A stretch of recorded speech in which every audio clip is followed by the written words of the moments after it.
I think it's age concerned, so that's obviously older people like myself, and the Tiaho Trust, which is from Whangarei Disability Trust. So yeah, it looks like there's a good crowd here. Yeah, I'm going to say hello to this man over here through the window, see if he voted for me.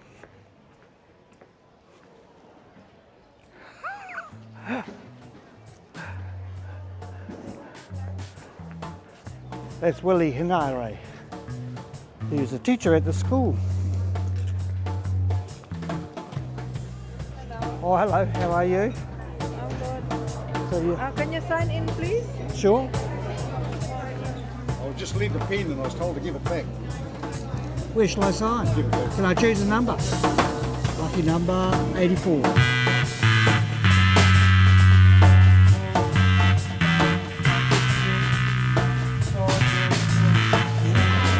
Hello there, how are you? Good? Yes, I've had a bowel screening.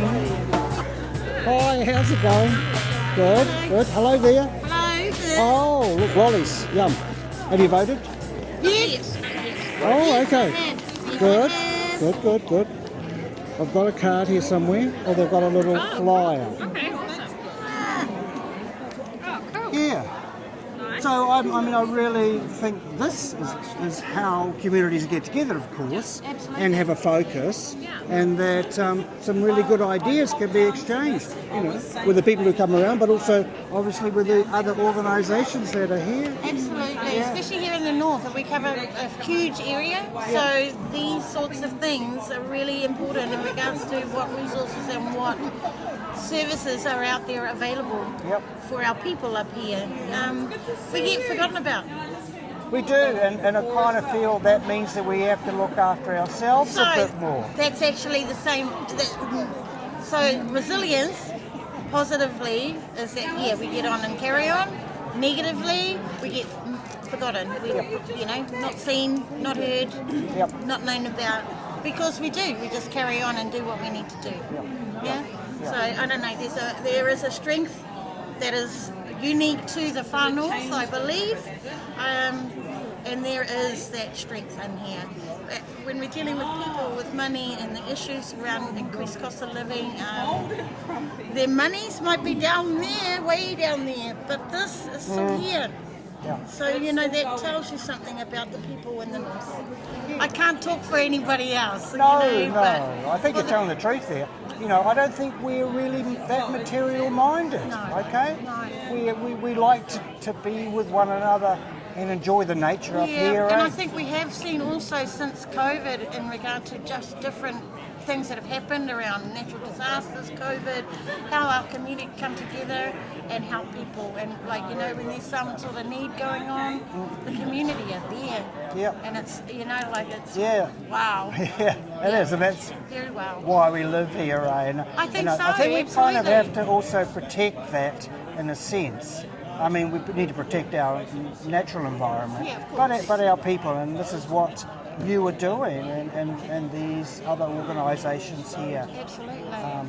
But I think should be working politically, hand in hand, working basically, hand, so do and the politically we need to look after people too. I think people have become very disenchanted with politics, and yet politics, is at the baseline of all of your organisations, and the fact of how do you get funded? And I believe that we need more autonomy in that kind of funding, because we know what we need and we know what we want the money for, rather than you meaning the current establishment, you're deciding for us what is. Yeah, well, currently we are the only budgeting service in the far north. So, Kaikoe, South, Kiri, maybe Kaio might have budgeting services in Kaio, but nothing west and nothing north. And just actually on that subject, we're off up to Cole next week. Oh, yeah, on we are Wednesday too. For an outreach clinic. Cool. Okay, we're going to That be we're there too, running. because the mobile voting is going to be there the following day. Yes. Yeah. Oh, that's cool. Yes, so that'll be the third outreach clinic we've done this year. Yes. We went to Te Hapua, we went to Pawaringa, and now we're off to to Cole on next Wednesday. So, and they're brilliant, just brilliant. Yeah. It's a privilege to be invited into the community, into the heart of those little communities, and appreciate it and be able to give back to them. They're in areas that don't necessarily get that contact on a regular basis, so or, you know, without travelling long way. So yeah, it's an opportunity for us to go to them. Yeah, and talk face to face with Absolutely. real people. Means like- everything to our people up here in the north. And you probably got that from our neighbours, so we have them from come everybody. up. Like Are they all coming up too? Inland Revenue are part of our. Oh, it's, of course, yep. So we have them come every fortnight to our office where we work from for the people. So Oh, it is so an that's important good. comment, face to face, very important to our people. Sometimes Okay. you're not even talking to a person. Lots of little hurdles out there, and I always encourage our younger people, because I do workshops for the youth as well, to help our older people. Look, just help Yeah, them. Some of them don't want to know about it, which is fine. yeah. But for those that are, you know, it's our younger people that are going to help in that. That's right. They're the ones with the skills. It's not us. It's that one. The And generation that's right, prior. and that involves education, but a part of maths education or whatever is about budgeting for themselves, but also how they can help other people. Other people, yes, exactly.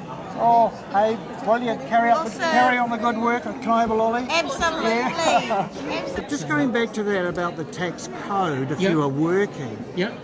is it not possible that once the money has gone out to somebody and that's gone through the tax department, I suppose, in some sense, Yep. that you know that that person is earning more Yep. than their tax code, Yep. And so we often and- do send out a letter out to say, Okay.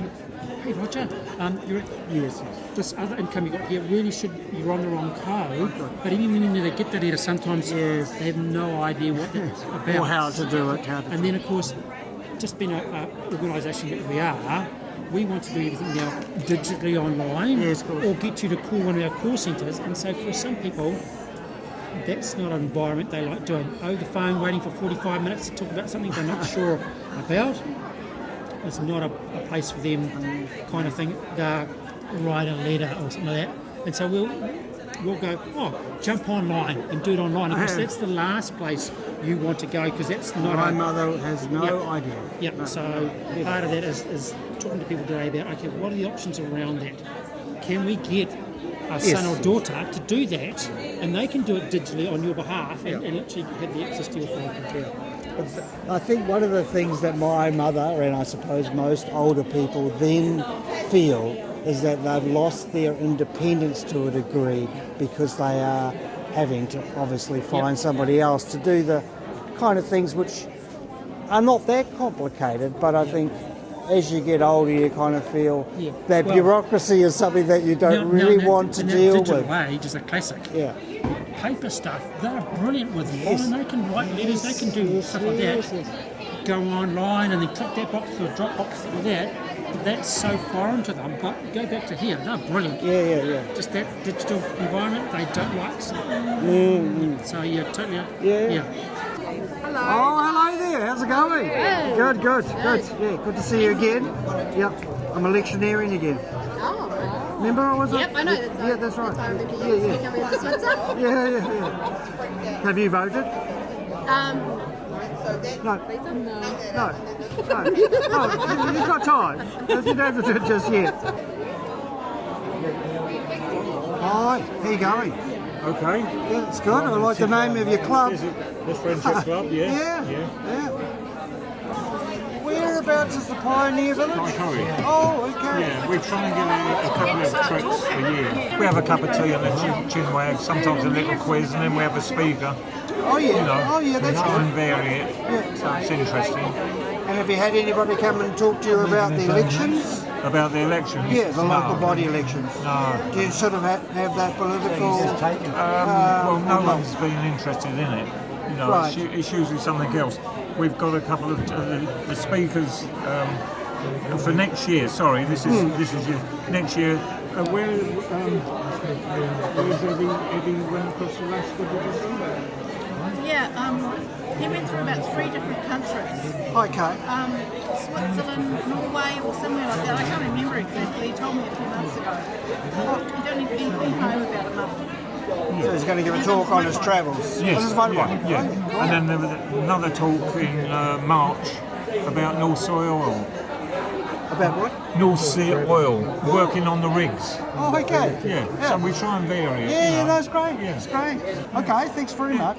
As I say, it's every second Tuesday of the month. At the week. $4, Yeah, cup of tea free, yeah, a couple of cakes and that, and then a chinwag. that's And then great. if they like it, they can join. Yeah.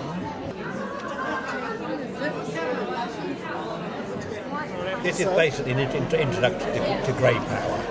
Right. Grey Power is pretty interested in the main focus is the well-being of everybody, health and well-being, Yes. which part of it includes a possible discount in the electricity bill. Yes. If you join Grey Power electricity, there's a good chance that your electricity will go down, which leaves you more money in your pocket for health and well-being. You have to Sure. afford to buy more apples or something. Yeah, hopefully. Now, I've got a friend here who has his own bill, and as you can see, he's paying about $80 a month. So he's it's worth investigating. it's worth investigating. So the thing to do is to look at the Grey Power and look at the Grey Power website. Yeah. Unfortunately, we should have had a screen here with it on, which we haven't done. I'm just standing in for someone else. Right, yes. So if you look at the website, Grey Power website is quite explicit in our main aims, is to health and well-being of all people, not just old people.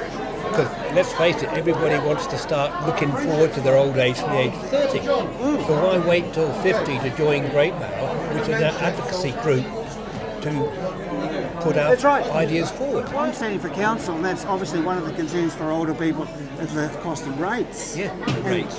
And I think this whole idea of bringing all advocacy together gives us more strength to petition the government about the costs of rates. And give us more focuses.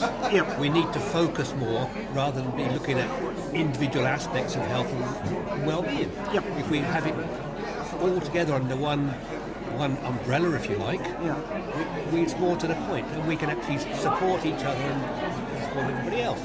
And it could actually direct the rates to be spent in special directions rather than wasteful things, but direct it to what is really needed.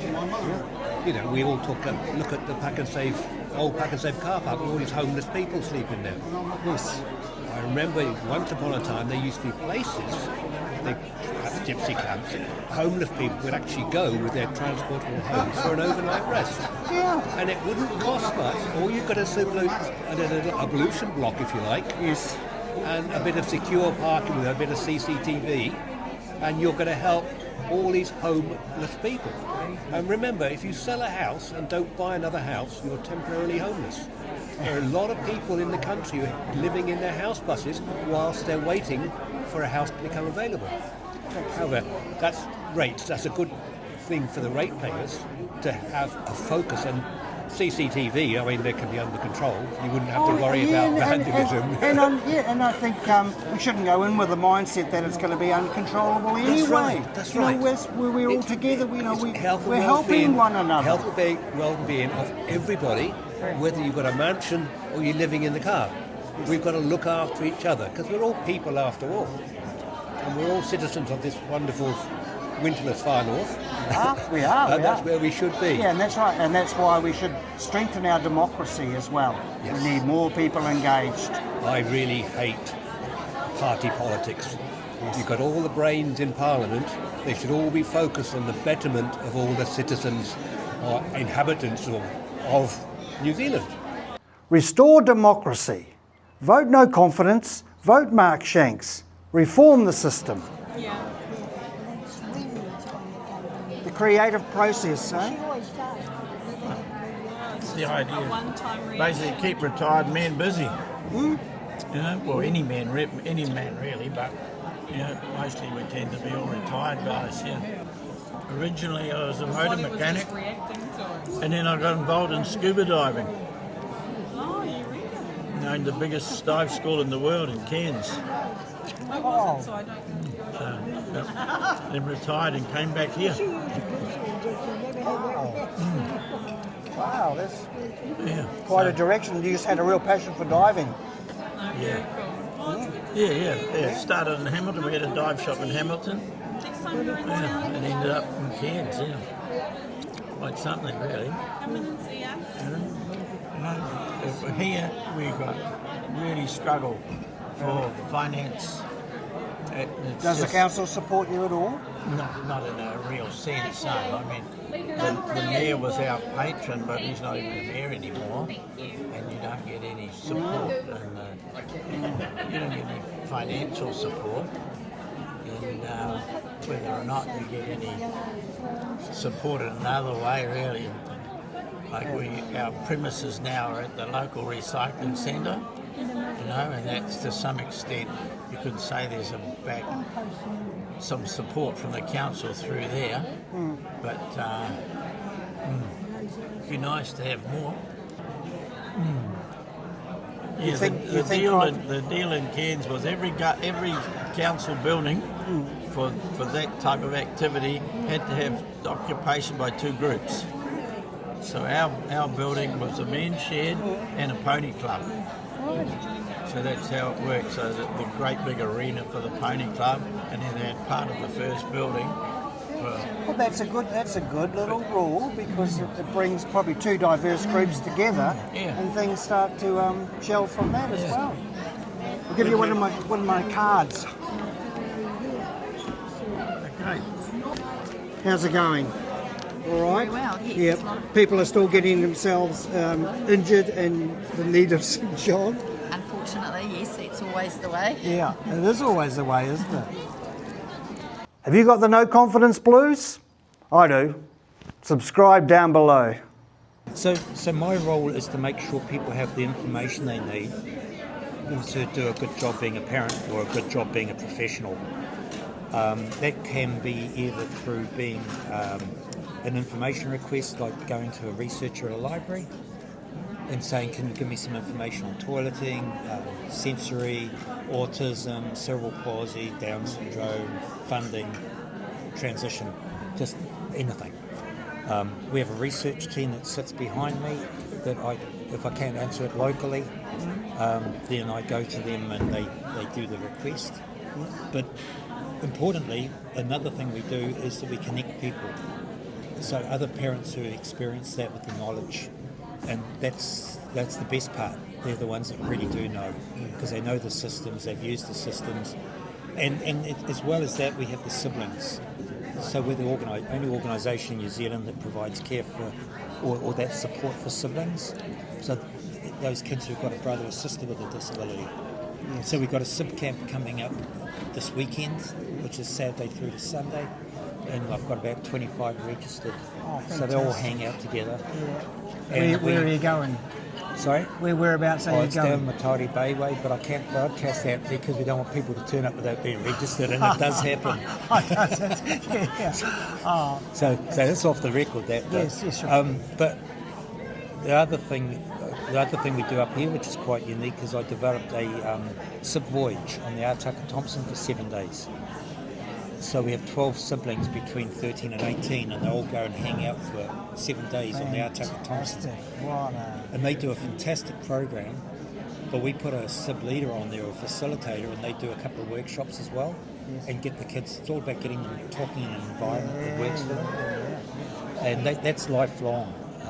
I've got 5 turning up to my sib camp as a reunion.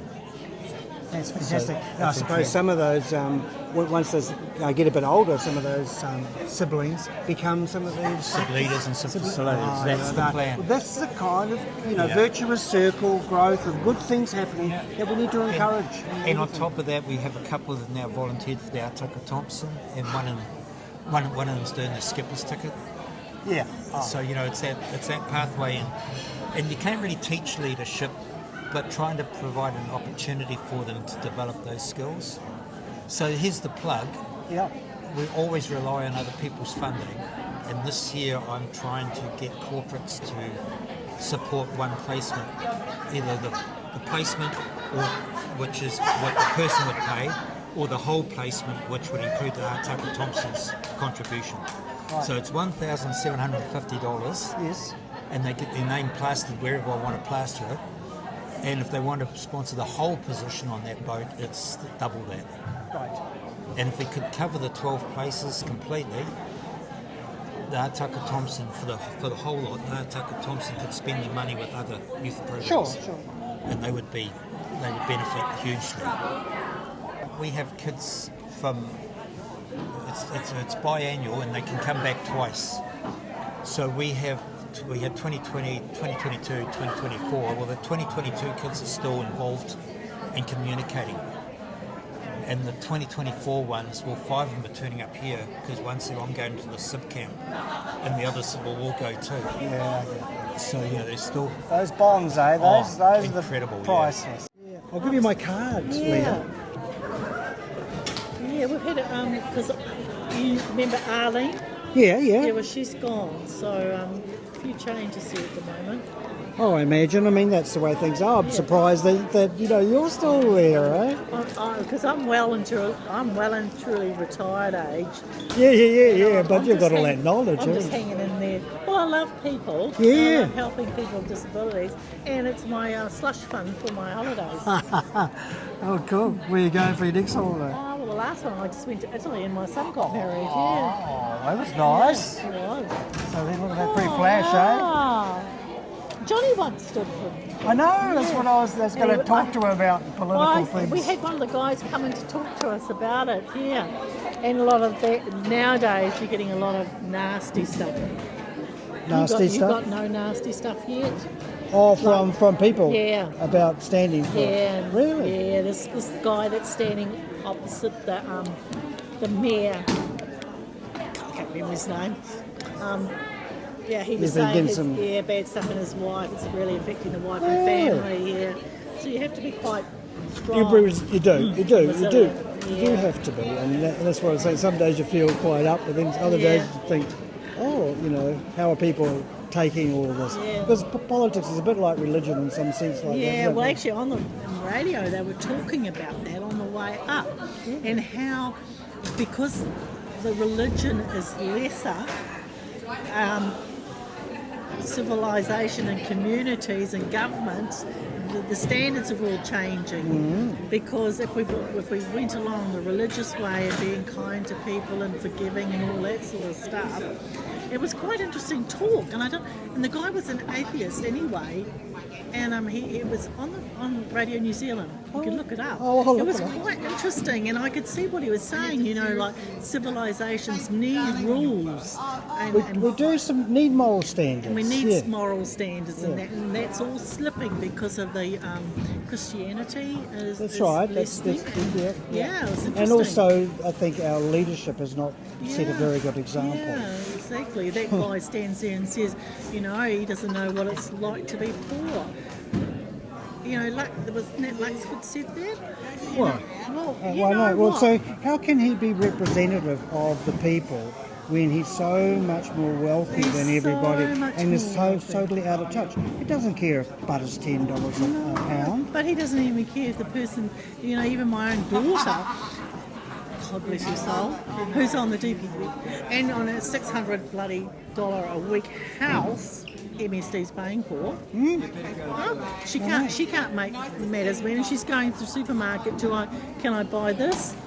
And it's a food item, or do I have to have this, or I have to do that, not have that food at all. I'm paying for the nappies and the baby food, so I know that the baby's getting fed properly. But, it's just insane, isn't it? So we cannot continue on this trajectory at all, because it's only going to get more expensive. But what about all those people that aren't being helped? All those people. And what about when you go? Who's going to be helping? I'm thinking about future. We've really got to. We can't be stuck in this sort of present. This is the poorest place in the world. The other thing that was really interesting is Te Huku. Have you been involved with Te Huku, talking about bringing up the meth thing into this area? Well, no, I have heard a little bit about the seriousness. So they sent me a lovely. The community networking meeting that's held out at that wheel down there, right, Taryn. Yes. they sent me an article from a doctor that's done a lot of research and putting what they want up here. It was a very interesting read. But you know how, and it's poverty. Those people are hooked into meth, selling meth, usually through poverty, because they make a bit of money and then they start to use it and they drag in all the dregs underneath, and it's just how it spreads, and it was really interesting stuff. Yeah, I mean, you know, there's a whole subculture really that you know, we need to include people, and then we can start to work together. But there's that. How do you break through into that? And I mean, I would be asking that question. You know, we're concerned, but how can we change it? Because I've got my own son-in-law who's on meth. Right. We've been trying to get him off it for maybe 4 or 5 years now. Yeah. Each time he goes into one of these rehabs, all it is a holiday camp and some new contacts for him, and it's not working at all. So I'm going to write to her and say, what we've got now, you need to look at.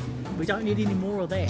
This is it, and this for so many things that you think, Leah, that they're not working, so we should not continue with them. We need to look at our systems and change them to make them work, because we know that doesn't work, so don't keep doing that.